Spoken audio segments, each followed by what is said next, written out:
She mended his coat without being asked. He built her a room she did not know she needed. The coat was wool, dark gray, and torn at the left shoulder where the seam had pulled apart sometime during the winter. It hung on the peg by the door of the general store in Plainfield, Kansas, where Emmett Rowe left it every morning when he came into work, and where he collected it every evening when he left. The tear was visible. It had been visible for 3 months. Emmett had not mended it, because mending required a needle and thread, and the particular patience that mending demands. And Emmett Rowe was a man who possessed many qualities: steadiness, reliability, a quiet competence with numbers and inventory. But patience, with small domestic tasks, was not among them. He was 34 years old, and he ran the general store for its owner, a man named Hadley, who had moved to Denver, and who trusted Emmett to manage the accounts and order the stock and keep the place running in exchange for a modest salary and the apartment above the store, which was 2 modest rooms with a stove and a bed and a window that overlooked the main street, and which constituted the entirety of Emmett Rowe's domestic life. He had been alone for 6 years, since his wife Margaret had died of consumption, and the 6 years of living alone had done what 6 years of solitude do to a man who was not built for solitude. They had not broken him, but they had narrowed and simplified him, reduced him to a set of routines and habits that kept him moving through the days without requiring him to feel anything about the days through which he moved. The woman who mended the coat was named Phoebe Strand. She was 29, and she had arrived in Plainfield in March with her younger sister Ruthie, who was 16, and who had a cough that would not clear.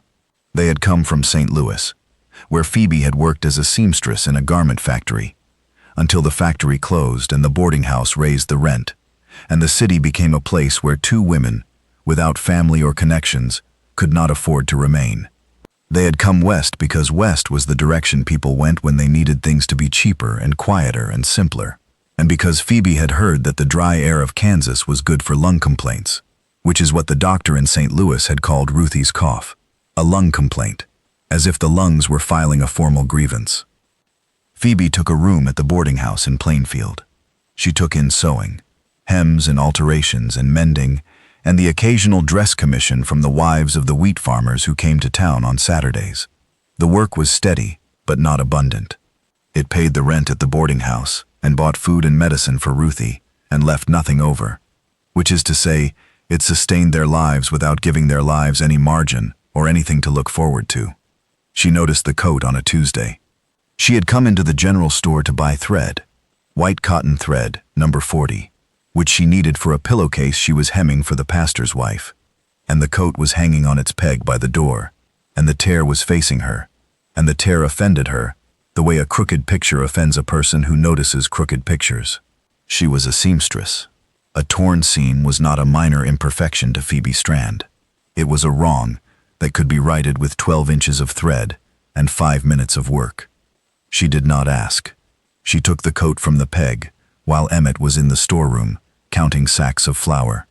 She sat on the worn bench by the window, where the light was best, and she threaded a needle from her own spool, and she mended the seam with small, even stitches that were invisible from the outside, and that reinforced the surrounding fabric so that the seam would not pull again. She hung the coat back on the peg, she bought her thread, she left. Emmett discovered the mending that evening. He took the coat from the peg and put it on, and the shoulder was whole. The tear that had been there for 3 months was gone. He examined the seam and saw the stitches, small and precise and professional, the work of someone who knew what they were doing. And he stood in the doorway of the general store with the coat on his shoulders and an expression of confusion that the storekeeper across the street, who happened to be looking, later described as the face of a man who has received an unexpected gift and does not know from whom or why. He found out the next day. Mrs. Talbot, the pastor's wife, mentioned it in passing, mentioned that the new seamstress, the one with the sister who coughed, had been in the store yesterday and had mended something while she waited for thread. Emmett received this information and filed it the way he filed inventory numbers, precisely and without immediate comment. He went to the boarding house that evening. Phoebe was on the porch, hemming the pillowcase by the last of the daylight. Ruthie was inside, resting. The sound of the girl's cough came through the open window at intervals, a dry, persistent sound that had become the constant, unwelcome background noise of Phoebe's life. "You mended my coat," Emmett said. "The seam was torn," Phoebe said. She did not look up from the hemming. "You did not have to do that." "No, but the thread was right there, and the tear was right there, and it seemed foolish to leave one next to the other when 5 minutes would fix it." Emmett stood on the porch step. He was not a man who made speeches or who expressed gratitude with ease, but the mending of the coat had done something to him that he could not name. It had reached through the wall of routine that he had built around himself and touched something behind it, something that had been there all along, but that 6 years of solitude had convinced him was no longer accessible. Someone had noticed. Someone had noticed a small broken thing in his life and had fixed it without being asked and without expecting anything in return. And the smallness of the act was what made it powerful, because it is the small acts that reveal attention, and attention is the thing that solitary people miss most. "Thank you," he said. "You are welcome," she said. That was the end of the conversation. It was not the end of what the conversation started. Emmett began to pay attention to Phoebe Strand. He paid attention the way he paid attention to his inventory, methodically, by observation, without intrusion. He noticed that she came to the store every Thursday for thread and every Saturday for groceries. He noticed that the groceries were modest: flour, salt, lard, beans, coffee, and whatever cuts of meat were cheapest. He noticed that she bought medicine for her sister, horehound drops and camphor, and the tincture of wild cherry bark that the doctor recommended for persistent coughs. He noticed that the medicine was expensive and that the groceries were cheap because the money went to the medicine first and the food second. He began to set things aside for her. He did not announce it, and he did not make a show of it. He simply began to notice, with increasing regularity, when a sack of flour had a small tear and could not be sold at full price, and the sack would appear on the counter when Phoebe came in on Saturday at the reduced price of 8 cents instead of 12. He began to notice when a tin of peaches had a dent in it and could not be displayed on the shelf, and the tin would appear beside the flour at half price. He began to notice these things with a regularity that was not coincidental, and Phoebe noticed his noticing with a perception that was not fooled. "The flour is not torn," she said one Saturday, examining the sack. "It has a weakness in the seam," Emmett said. Phoebe looked at the sack. She looked at Emmett. She understood what was happening, and she understood that calling attention to it would end it. And she did not want it to end, because the reduced prices were the difference between Ruthie's medicine and Ruthie's not having medicine, and a woman who must choose between her sister's health and her own pride will choose her sister's health every time. "Thank you," she said. "You are welcome," he said. The pattern continued through the spring. Small kindnesses exchanged in small increments. Phoebe mended a second tear in the coat a week later, this time the cuff. She mended the curtain in the store window that had been hanging crooked for a year. She noticed one afternoon that the apron Emmett wore behind the counter was badly frayed at the hem, and she took it home that evening and returned it the next morning with a new hem and reinforced pockets and a small monogram on the breast that he did not notice for 2 days.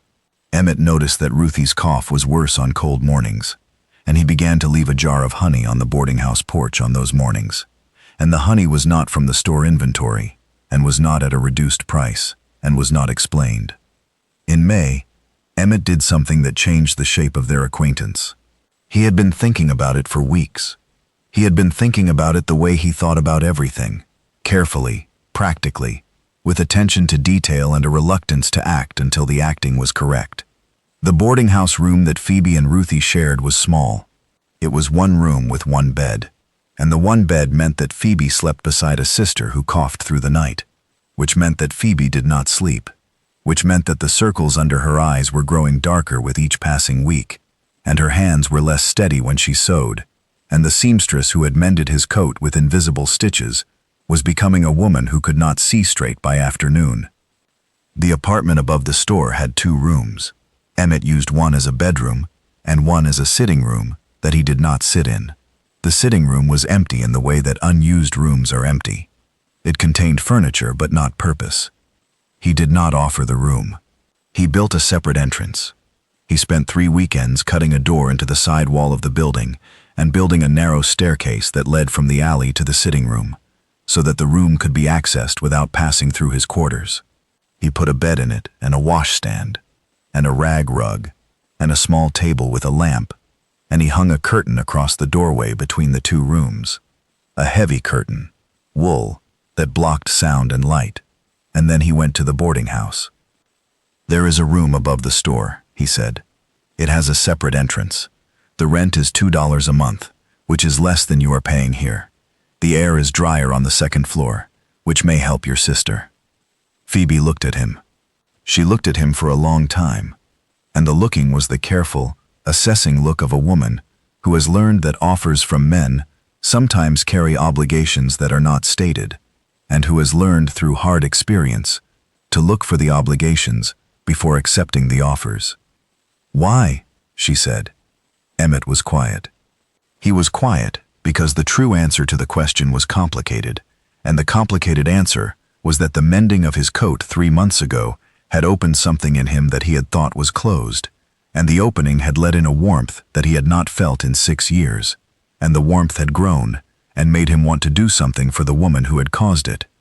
And the something he wanted to do was build her a room, which he had done, and the building of the room was not charity, and was not obligation, and was not courtship, and was not anything he could name, but was instead the particular response of a man who has received an act of kindness, and whose only language for returning it is the language of building things. "You mended my coat," he said, without being asked. Phoebe moved into the room above the store with Ruthie. The dry air did help. The cough did not disappear, but it eased, and the easing meant sleep, and the sleep meant color in Ruthie's face, and steadiness in Phoebe's hands, and invisible stitches in the sewing that was Phoebe's livelihood and Phoebe's art. The curtain between the 2 rooms was heavy and opaque, but it was not a wall. Sound traveled through it. The sound of Emmett's boots on the floor in the morning, the sound of Phoebe's sewing machine in the afternoon, the sound of Ruthie reading aloud in the cool of the evening from the books that Emmett brought up from the store and left outside the curtain without comment. The sounds were the sounds of a shared life that was not yet acknowledged as shared, a household that was not yet called a household, but that functioned as one in every way that mattered, a family that was forming in the spaces between the curtain and the kindnesses and the things left on porches and counters without explanation. In July, Ruthie said what everyone in Plainfield already knew. She said it at supper. They ate together now, the 3 of them, at the table in Phoebe's room, because the eating together had started one evening when Phoebe cooked too much and offered the surplus through the curtain, and had continued every evening since. "Are you going to marry my sister?" Ruthie asked Emmett. The question sat on the table between the 3 of them. Emmett looked at Phoebe. Phoebe looked at the tablecloth. "I have not been asked," Emmett said. "She mended your coat," Ruthie said, as if this were an argument, which in a way it was. A 16-year-old's argument that kindness is a declaration, that the mending of a torn seam is a statement about who a person is and what they are willing to do for another person, and that the statement, once made, requires an answer. Phoebe looked up from the tablecloth. She looked at Emmett. The look was not shy and was not bold, but was something between the two. The look of a woman who has been building towards something, and who has arrived at the place where the building has brought her, and who is waiting to see if the ground will hold. "I mended your coat," she said. "You built me a room." "Yes.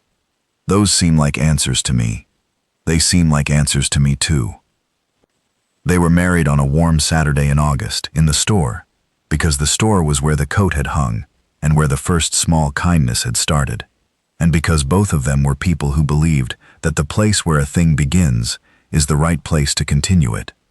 Ruthie stood beside Phoebe and held her hand, and did not cough during the ceremony, which Phoebe later said was the finest wedding gift she received, and which Ruthie later said with a grin was the hardest thing she had ever done, harder than the walk from St. Louis, harder than the boarding house, harder than all of it combined. Not coughing for 11 minutes while her sister married the man who had left honey on the porch.